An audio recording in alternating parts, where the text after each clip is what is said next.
প্রিয় দর্শক, আসসালামু আলাইকুম। ছোটবেলায় একটা গান শুনতাম, যে গানটায় হৃদয় জোড়াতো এবং দেশের প্রতি ভালোবাসা বৃদ্ধি পেত।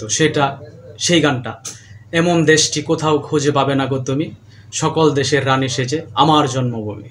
আজকে সেই গানের বিপরীতে একটা গান মনের ভিতরে বারবার উকি দিচ্ছে। সেই গানটা হচ্ছে, এমন দেশটি কোথাও খুঁজে পাবে না গো তুমি, সকল দেশের সেরা বাটপার চুর লুটেরা চাঁদাবাজের এক জন্মভূমি। বলছি সিলেট বোলাগঞ্জের কথা। যেই সিলেট বোলাগঞ্জ আপনার সাদা পাথরের যে ঝর্ণা, যেখানে হাজার হাজার পর্যটক যেতেন আনন্দ উপভোগ করার জন্য, সময় কাটানোর জন্য। সেই সাথে সেই জায়গার জনগোষ্ঠী, তারা এই জায়গার থেকে একটা অর্থ উপার্জন করতে পারতেন।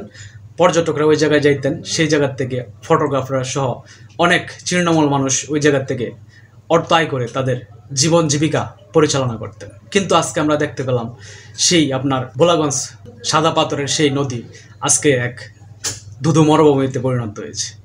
ফ্যাসিস্ট হাসিনা সরকার ক্ষমতায় থাকাকালীনও এই ধরনের দৃশ্য আমাদের চোখে পড়ে নাই, এটা অক্ষত ছিল। কিন্তু আজকে এই ফ্যাসিস্ট সরকার এই দেশ থেকে পতন হওয়ার পর 1 বছরের ভিতরে আমাদের এই সাদা পাথরের নদীটি বিলীন হয়ে গেল। আমাদের বর্তমান পরিবেশ উপদেষ্টা রেজওয়ানা পারভীন, আমার মনে হয় উনি শুধুমাত্র গণমাধ্যমে আসেন ওনার চেহারাটাই দেখানোর জন্য, ঠিক আছে? কারণ ওনাকে পরিবেশ রক্ষার দায়িত্ব দেওয়া হয়েছে, ওনার চেহারা দেখানোর জন্য আমাদেরকে দায়িত্ব দেওয়া হয় নাই।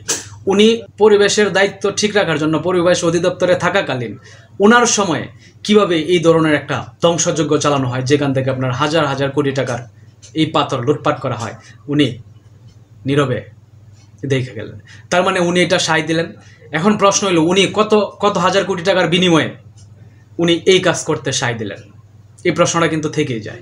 কারণ বর্তমান কোনো রাজনৈতিক দল নাই, ঠিক আছে? আপনাদেরকে শুধুমাত্র বসানোই হয়েছে দেশের সিস্টেম পরিবর্তন করার জন্য, দেশের দুর্নীতি চাঁদাবাজ লুটপাট বন্ধ করার জন্য, দেশকে একটা সুন্দর পরিবেশ এনে দেওয়ার জন্য।